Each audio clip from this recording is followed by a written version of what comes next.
made a comment yesterday on a nationwide news review program the week that was that is going to concentrate the minds of some of those who are now caught up in the controversies surrounding the Integrity Commission.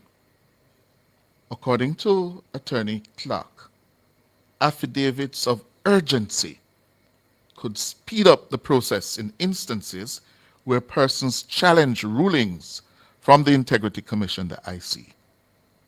And I also believe in the short term, until that decision is done, perhaps both the litigants, that is the Integrity Commission, and the persons who are bringing it to court can do affidavit of urgency and ask the relevant judicial officers to treat these matters as matters of urgency and to hear it quickly. Our court has demonstrated, especially under our new Chief Justice, that it has the bandwidth to deal with matters in record time, and in those circumstances, if the parties are ready and are truly ready to have the matter heard within a reasonable time, I see no problem with the court hearing it as quickly as it can.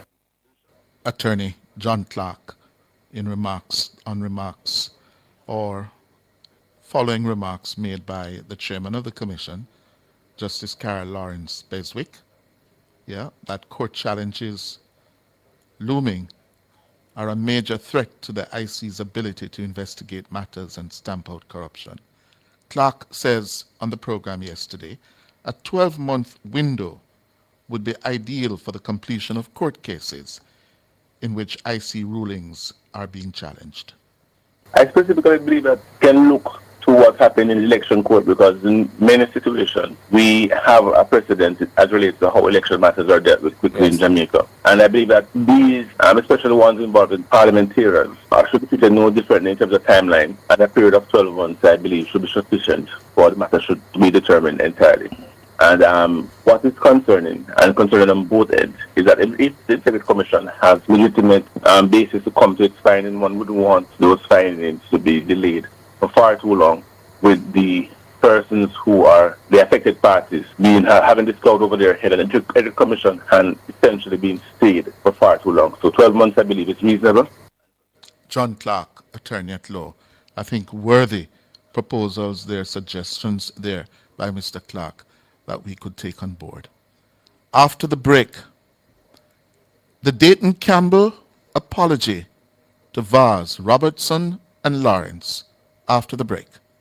43 years ago, an unknown then girl, only 14 years old, she was a third form student at one of our leading secondary schools, Immaculate Conception High School for Girls on Constant Spring Road. Dan Smith was found dead. And I will not go into the details because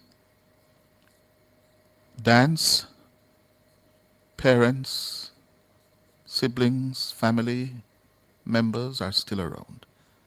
And it has been a long, painful experience for them. She was a girl with tremendous promise and potential. And she was murdered. And that happened in 1983. Somehow, during the course of the public outrage and anger that was generated by how she was taken away, somehow a politician's name got caught up, called in the killing of Dan Smith. And that politician's name has been connected to Dan's murder in a way that is now almost folklore in modern Jamaican politics. Folklore. Yeah? For those who were around in the 1980s, 1990s, the early part of the 21st century, this is a rumor that has stuck with that politician, Daryl Vaz. And in all the elections since the mid-1980s, from time to time, this rumor was thrown at Mr. Vaz and his family. Thrown at them by PNP supporters. Thrown at them to describe Vaz as this and that and whatever. Vile, vicious, nasty, dirty. Then in July 2023, the PNP took this to a completely new level through its General Secretary, Dr. D.Campbell, going on a party political platform in July of 2023, and also seeking to exploit this political folklore, this rumor. And Campbell sought to use it politically. And now, Mr. Vaz sued him for defamation. And what is interesting now is that Dr. Campbell, has had to issue an apology. He has had to issue that apology on video, in his own image, in the written context, in a newspaper ad that was prominently published in both Sunday papers yesterday. You have that image there of the public apology in the written form. And in video, there is the written apology. Yes? And the one that is also possibly the most difficult for Dayton Campbell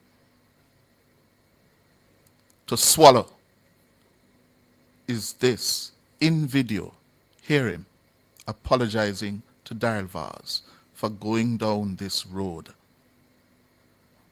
I'm Dr. D.Campbell, General Secretary of the People's National Party.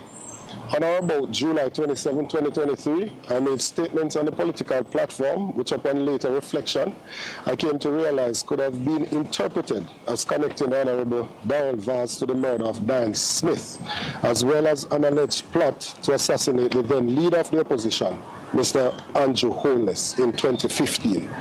I intended no malice when the statements were made, but I accept that they had the potential to cause pain and embarrassment to Mr. Vaz and his family. I hereby unequivocally withdraw the statements I made on the aforementioned date because, to the best of my knowledge, the statements and our innuendos and insinuations contained therein have no foundation in truth and are in fact categorically false. In respect of Diane Smith, I acknowledge that my comment may have been interpreted as giving life to a rumor which started in the 1980s, connecting the Honorable Daryl Vaz to the murder of Diane Smith. This connection was unfortunate because the matter was investigated by law enforcement, and in Mr. Vaz's disclosure to the court in legal proceedings, he produced copies of his passport and college transcript confirming that Minister Vaz was not in the jurisdiction at the time of the murder. Regarding the alleged plot to assassinate Andrew Holness, I acknowledge that an individual had confessed to lying on Mr. Vaz in a hoax. It is also widely known in the public domain that the individual has been convicted and sentenced for public mischief. I hereby categorically apologize to Mr. Vaz and his family for any pain and embarrassment they may have suffered by my statements, and I agree that I will not repeat the statements or the innuendos and insinuations contained therein at any time in the future. Eating crow. That is what that is about, eating crow. And I hope it is a lesson that our politicians would have heard, go research what happened, and learn from. To all of those politicians, especially the younger ones, who have just entered the national stage, will learn from.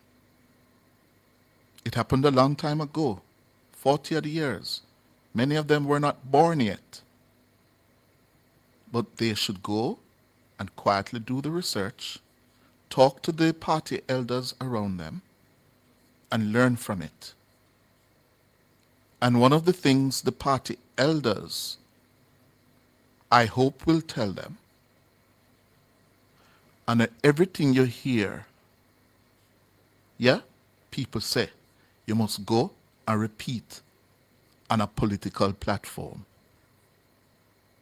Because one of the things with the Dan Smith rumor, was that it was being fueled underground to the point where even today some people would not believe that is not true. But it is the first time, and please correct me if I'm wrong, it is the first time a national leader of the People's National Party is being caught in this disgraceful and embarrassing situation. Nothing short of disgraceful. The party general secretary is possibly, in terms of the pecking order, only second to the party leader and should not have been caught in this situation. And frankly, Dr. Campbell should look in the mirror and ask himself some questions. That is that. At the same time this morning, I want to acknowledge the passing of a politician who would never been caught in that situation of Campbell. I'm talking about the passing of the former cabinet minister and member of parliament for Northwest Manchester, Dean Peart. Dean Peart was what you call a top-class politician. Loved his party, defended his party. He was competitive. But most of all, he was decent. A decent man. I reported on Dean Peart. Deanie, he was affectionately called. Deanie Peart, a gentleman, a good politician, effective on the ground. They couldn't beat him up in Northwest Manchester. Yeah? He served there as Member of Parliament for more than 20 years, first winning the seat in 1989. He served as Mayor of Mandeville. He was a former local government minister as well as Labour and Social Security minister. Yeah? And trust me, they don't make them like they did at the time when Deanie was being made. They don't. In fact, when you see the opponents of Dean Peart, as in the JLP General Secretary, yeah, describing Peart as a politician of the highest caliber, who had respect for standards of decency, decorum, and integrity.